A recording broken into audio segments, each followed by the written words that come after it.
Tonight on The Roast, the Pope speaks at World Youth Day in Brazil and the government considers a policy that would see people wanting the Dole sent to boot camp. But first, Prime Minister Kevin Rudd paid a surprise visit to troops in Afghanistan over the weekend, something that also surprised the Taliban, who had no idea he was Prime Minister again. Still, our man Nick Richardson travelled with the PM and he filed this report from the Australian Army barracks in Tarin Kowt. Prime Minister Kevin Rudd and Australia's First Lady Therese Rain made a stopover visit to Afghanistan. Kevin Rudd's people described it as a great photo opportunity and Therese described it as not Paris. The trip consisted of a 14-hour flight and a rattling, hulking Hercules to arrive to 3 hours of debilitating 45-degree heat in a deadly war zone and then right back into that same Hercules for another terrifyingly shaky 14-hour flight back home. Word is Therese was happy to get to go somewhere with the Prime Minister, but she would have preferred somewhere she didn't have to dress like an armadillo samurai and update her last will and testament. The surprise trip was also kept secret from the public, apparently for Rudd's security, although my contact in Al-Qaeda told me, "Who's the Prime Minister now? Will he even be Prime Minister by the time he lands? He's not worth it. Send us one of those faceless men and then we can talk." And while briefly on the base, Kevin Rudd told the troops, when the flag of Australia is brought down for the last time a few months from now, you will have been a part of history. Which was inspirational for everyone here and made everyone in Australia think, wait, didn't the war in Afghanistan already end? Oh, was that Iraq? Wait, was Osama in Iraq? And what one is the Taliban from? Is that what Zero Dark 30 was about? Because that movie was sick. Yes, that movie was sick, but that was about Pakistan. And this was Rudd's trip to Afghanistan. And from Afghanistan, I'm Nick Richardson, although I would have preferred Paris. And while Rudd was out of the country, Deputy Prime Minister Anthony Albanese became acting Prime Minister. However, for security reasons, this was not made public.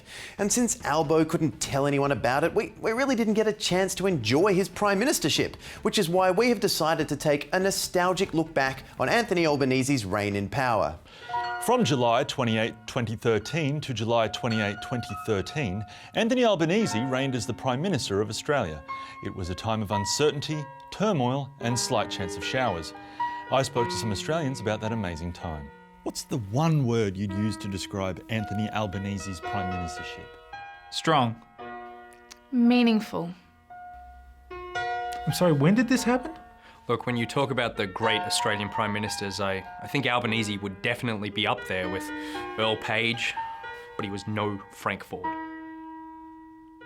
Where was I when I learned that Anthony Albanese had become Prime Minister?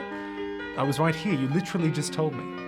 Where were you when you found out Anthony Albanese was Prime Minister? Anthony Albanese was Prime Minister? Yes. Where were you when you found out Anthony Albanese was Prime Minister? I'll tell you one thing, I'll never forget Albo's first act as Prime Minister. Hi, you've called the office of Prime Minister Anthony Albanese. Acting Prime Minister, and you're not supposed to tell anyone. Shh! I'm the Prime Minister. Yeah, for today. And how do you think Prime Minister Albanese will be remembered? There's no question that Albanese guided the country through a very difficult day. I think it was a Saturday. Could have been a Sunday. They say a week's a long time in politics, so you can imagine how long a day was. It would have been exactly 1/7 of that week.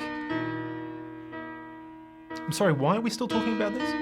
And that was Anthony Albanese, Australia's greatest Prime Minister. Inspirational stuff. It feels like only yesterday I had absolutely no idea he was Prime Minister. Anyway, moving on, and Labor is considering introducing new restrictions for the Dole that would force young job seekers to attend army-style boot camps before they qualified for payments. According to Fairfax, Bill Shorten and Kate Ellis brought up this Youth Start boot camp idea as a potential election policy for the party, while executives at ABC2 brought it up as a potential reality TV show. Coming up on ABC2, at 7:30 it's My Transsexual Summer, then Pensioners Behind Bars, and finally Dole Camp. Also something called The Roast might occasionally interrupt one of those programs. Hey, that's us. Now, Labor's Dole Camp idea has proven to be pretty controversial, with Shadow Treasurer Joe Hockey describing the plan as complete baloney and the Duke of Edinburgh describing it as, hey, camps for your resume are our thing. Now, the strategy, though, is in line with recent hardline Labor announcements, such as compulsory settlement of asylum seekers on Manus Island, leadership reform and publicly cutting ties with the unions. But unlike those hardline shallow solutions, this hardline shallow solution might actually work. You see, receivers of the Dole might hit refresh on the old seek.com.au a couple more times once they're faced with the prospect of abseiling for the first time since year 8. And so, could boot camps actually help our unemployed youth? Well, our reporter Clark Richards attended one of these army-style boot camps in his younger years, and he's on the job hunt. Clark, did that camp help you find work? Oh, absolutely, Tom. I learned so many useful skills, and I think they came in handy here for the first day of my new job. Yeah, I still don't understand why you had to quit here to file Roll the tape! And this is Dave. He heads up the department, so you'll be working closely with him. G'day, Clark. Mark, don't want to interrupt, but it seems like the heating's gone out again. Oh, right, okay. Oh, Clark, you can fix that. Oh, yeah? What's he doing? He's in one of those boot camps.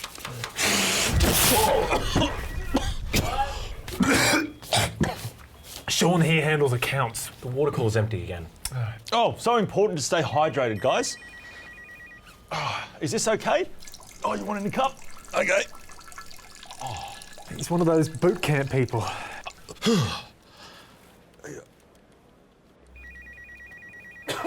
And this will be your desk. Oh, watch out for the antelope trap! Yeah, you're fired. But I didn't get to show you my bivouac. Clark, it actually seems like these new skills of yours have made you a bit of a nuisance. They did seem a tad annoyed. I don't get it. I was just following my training.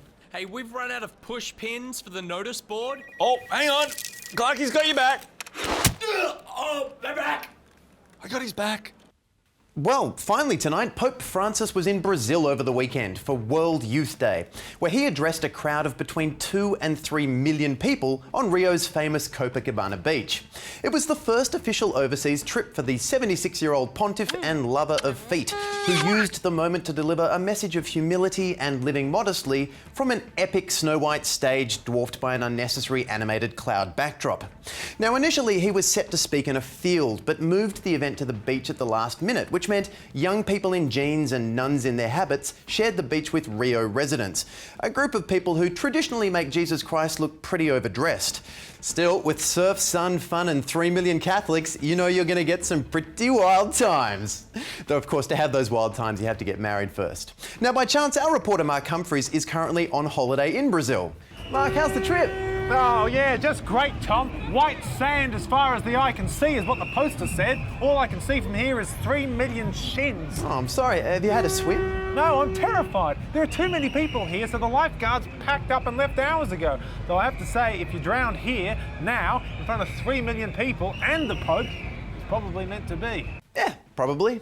But the Pope needed those 3 million people to remind them that Jesus offers us something bigger than the World Cup. At which point the 3 million Brazilians around Mark went, I'm sorry, what? Bigger than what now? The World Cup?